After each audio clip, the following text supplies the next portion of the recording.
Hey guys, Troy Dooley, the Beachside CEO. Hope you guys had a great weekend.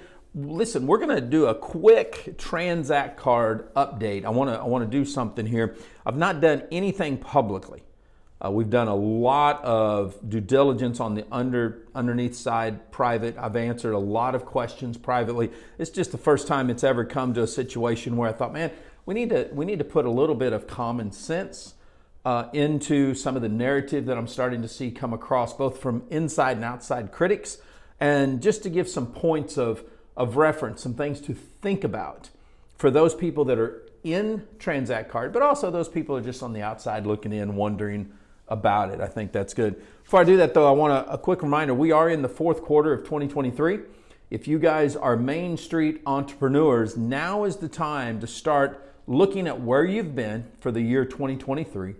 And where do you want to go in 2024? That's very, very imperative. I know on our team, one of the key words that we're looking at is unification. We want to be unified in all the different projects, everything that we're doing. We're going to be getting rid of some stuff, and we're honing in on what our focus is going to be in 2024. Now, also, real quick, would tell you to do that in your personal life. I've got a personal board of directors that holds me accountable, different than some of the guys that I work with in the company. So if I was you, I'd look at both sides. Hey, who's my accountability group? Who can I go to as my mastermind to hold me accountable to make sure we're moving in the right direction in every area of your life? I think that's important. Some of you guys know we just came off of a men's intensive. I got 10 guys that we just jammed this thing out. But I want to look at Tranzact Card. What are some areas that we've looked at? There's some what we call red flags in the early stages that we wanted to take a peek at. And these are basically what industries are they trying to dominate? What industries are they trying to come in and disrupt? We know banking, franchise, those were two big ones. We also see where they've got this marketing platform that they've been talking about. But the two big ones was banking and franchise, because when you're trying to bring in well, first of all, when you're trying to bring franchise into banking, I don't know that has ever been done. We could not find any history of that. Now you tie in a compensation plan of some sort, which is more of a direct sales side of it, business opportunity side of it. It gets a little tricky. And we've seen that in these early stages. A lot of people, a lot of critics have been out there jamming this thing up. Now I'm going to tell you right off the bat, one of the things that I was concerned with was I happen to know a lot of compliance people inside the direct sales industry. I know a lot of attorneys, and their corporate attorney is someone that I've got a history with. And he just has a lousy bedside manner, to be quite honest. And some of the stuff that was coming out, it's like he really should confer more with their outside counsel. This is my opinion. Their outside counsel is a good friend of mine, someone that has a good bedside manner, someone that can help people weather the storms both corporately and in the field. He's well respected. And that was some of my first concerns is I'd see some issues and then something would be blasted out from the legal team. And it's like, you don't need to have that kind of a Gestapo type of personality. Now that they've broadened their corporate team out, now that there's more people involved, I hope that is corrected. I'm going to use that word because I think that could be the downfall of any company, is when your legal team doesn't understand a balance in things. So that was one of my big internal concerns. Their founding members, when you look at their corporate team, a couple of them have some colorful past. I have a colorful past, so I don't ever put somebody's past behind them. You take Richard Smith, who's the co-founder. Man, he's tried to launch several different things. He's an entrepreneur. They've failed in some cases. Some cases they've merged them in with other companies. Do you hold this against a guy? I don't think so. Not at all. You've got their new president. I've got a long history with Bill Andreoli. Sometimes I've agreed with what he's doing and trying to accomplish with his company. Other times I've just flat disagreed with him, period. And at least in one case, he cost me a little bit of money from the stock side of things, to be honest. But I know that the intent, if he's part of this now, is not going to be to drive it into the ground. It's not going to be to go up against regulators. So I see that as a positive there. Patty Gardner, who's part of the team, really focused in on what she does with events and putting together the recognition program. So there's some positive that's here, but it still doesn't fix the red flags. It still doesn't fix the concerns. Matter of fact, in some of this case, it might exacerbate my concerns a little bit, because it's like, okay, you can't run this like an MLM. You can't run this on the phrase, you know. Then you look at, they've got the Schroeders over there, and Randy has substantially overcome a lot of demons in his life, and he is focused on some stuff. But the question that comes into the industry is, why would, if you're not going to be in network marketing, if you're saying you're a franchise and you're in banking, why would you do any type of a joint venture or a collaboration with Canaway, who is, I mean, I know a lot about Canaway. I was on the founding team of Canaway. I'm a stockholder in the MJ&A. I know some stuff there. Why would you bring in a CBD, skincare, health and wellness into a financial service type of company? Those are concerns. Those are things that just questions that arise out there that people want to know about. Now, I've got no way of knowing if the Canaway database is all they've joined or any of that stuff. We don't know those things, nor is it really, it's not really any of our concern. My concern today is to go through their corporate update, because I've heard a lot of negative coming out from critics and insiders, and I want to address this from a risk mitigation and compliance standpoint, because I believe that's the key. When you've got a company that's in pre-launch, when you've got a company, and I don't care what the product is, your goal is to say, go, go, go. And that's what people do. And they put up the stupidest stuff. Income claims, healthcare claims, doesn't matter what it is. We're gonna dominate. We've got billionaires that are behind us. I've heard it all.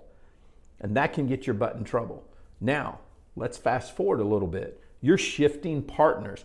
I don't care what the rhetoric is on why they're shifting partnerships. Oh, the people were screwed up and they weren't good enough. No, we were good enough, but you guys are out there being rogue. Doesn't matter. I've heard it all. The key is they're getting ready to launch in something like 20 days. Somewhere in November, they're launching. I'm not promoting the company, so I'm not going to say, okay, be at their event. None of that. What I'm saying is they're launching. They've got a brand new compliance person that they've brought in. I saw that in a press release. They've got Bill Andreoli that just came in as the president, kind of run this thing. And now they've got new financial partners. Plus, they've got MasterCard, American Express, Visa, those type of people. They are strict with compliance, underwriting, and everything.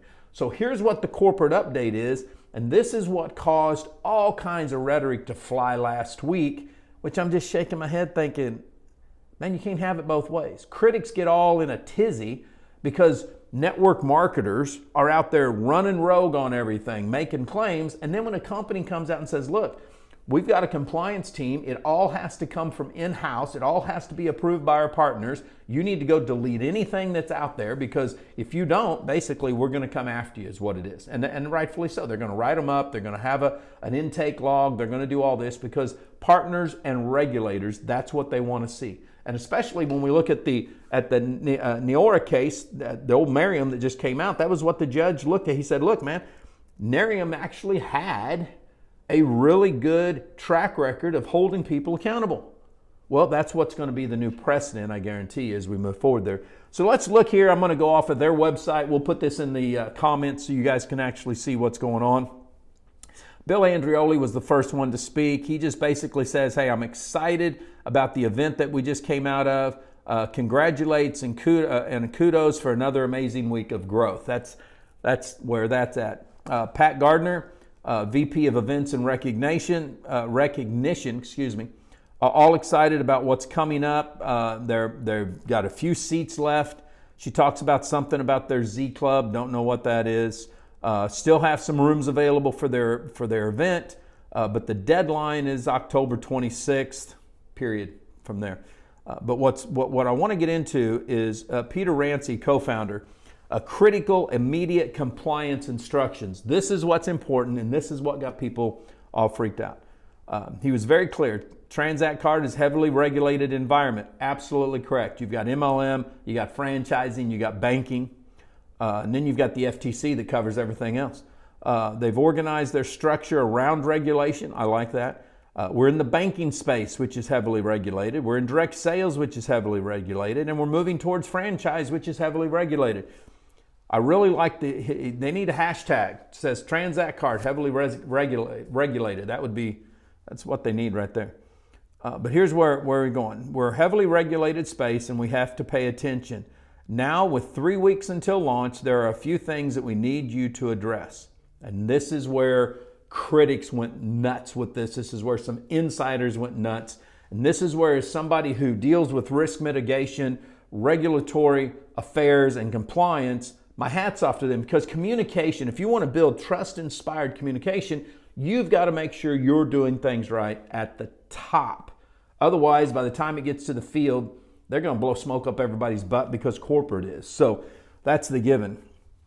It says all of our materials have to be approved by our new banking partners, and we're in the process to have all materials approved and ready by launch.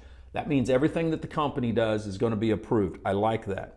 Also, as a reminder, physical cards will be issued when fully approved by our new card issuer. I'm sure that's their debit card. Let everyone know that the beta phase of Tranzact Card is closed. We're now in the transition and then we'll launch. We are fully open. Must have been some people saying they were closing down or something. We're not working with our old banks and program manager. Now, I also want to say this. I actually know their CTO. He is a dear, dear friend of mine. Someone that has, I worked in a tech company, matter of fact, our organization was the #1 organization a few years ago in that company, and their CTO is second to none. He's going to make sure that everything's tightened up in the back. He's going to make sure that they're doing things that need to be done. And he is also influenced by compliance. He wants to make sure things are done. So I'm seeing a shift here. I'm seeing a shift where they've brought in the right people now. They've got some good people in the background. Their partners are very heavy compliant, and they're saying, look, we've got to clean this stuff up. And after 16 years with A.L. Williams Primerica, I'm going to tell you the one time that we got hit was in the state of Kansas on a marketing piece that did not say for training and educational purposes only. And that was a violation. So it's these little details that are important. And sometimes we go through this process of believing, hey man, don't major in the minor issues. From my standpoint, you better major in the minor issues. That's where companies crash and burn. So this is very, very important. We are deleting and replacing all the outdated material on Tranzact Card's website, app, marketing material, and videos, etc. So as we scrub everything in our part of the Tranzact Card world, we need you to scrub your side. Now, I don't know what these terms mean, but I'm sure you guys do if you're with Tranzact Card. DBOs and TCMs, we need you to delete all your posted messages. I know it's an inconvenience and it's not a happy message, but they're outdated and not part of the compliance program. This is my hat's off to these guys for making this public. Now what I'm going to suggest, and I'm going to suggest this to the corporate side. If you guys happen to see this, any of the top leaders in Tranzact, you need to send this to your team, because what happens is they need to take this email. This needs to be up on every one of their social profiles where you guys as reps are at. I would actually say put it up on a public facing site so critics and the regulators can see that the company's taken a proactive move, but they definitely need to have this where the affiliates are all seeing it. This includes all social posts, Facebook, TikTok, Instagram. Again, I know this is an inconvenience, but it's time. We're entering the transition phase so that we can launch properly with our program managers and our partner banks, and we need your help. This is just big. What you have available in the back office, and you'll be able to use. But if you've built anything yourself, it's time for it to come down immediately. Our compliance team will be monitoring and providing notices of immediate removal of outdated material. Hands down, this is what it's about right here. You constantly have to protect the house, and that's something that that's just our trademark. Protect the house. Go for it. Put the risk mitigation plan in place and hold everybody's feet to the fire. Because whether you're in the field or whether you're corporate, you all have a vested interest in this. And I'm not here to say Tranzact Card's going to make it or Tranzact Card won't make it. What I'm saying is they definitely are out of the box. They definitely are trying to do something that I've not seen done inside of direct sales. However, I hadn't seen a financial service insurance company until A.L. Williams came around. Prepaid legal till Legal Shield came around. Keller Williams, nobody had done real estate until they came around. Now we see where EXP is at. So to say that these guys are money laundering, which anybody that says, hey, these guys are into the money laundering business, have no clue what money laundering is, because there's no way in this regulated space that you can be in money laundering. Now, if they were in crypto, we could have a really fun debate on that one. But right now, there's not here. Richard Smith, their co-founder, ended this thing up with making sure that you get trained on their revenue plan. I think that's probably a good focus right there. If you don't know about the plan, then you're going to go out there and you're going to market it wrong, and you don't need to do that. So, hey guys, in closing, we just wanted to pop this up and let you guys understand that all the rhetoric that you might be seeing out there on Tranzact Cards and deleting stuff, and this is one of the best moves they can make. It's not like it disappears, okay? You've got the Internet Archive. I can go back and pull up anything that was outdated. It's not like regulators can't do that. What this is this is the line in the sand. Nobody gets grandfathered. Nobody gets any. This is where we're saying, look, this is what we're doing. This is what our partners want. This is where we're going to become 100% compliance in some of the most highly regulated industries out there. That's what we should be happy about. That's what we should be praising on these people. So let's not try to take pot shots at each other. We may not understand it. And listen, I've talked to their top reps, okay? And I'm still not totally convinced that they can pull this thing off.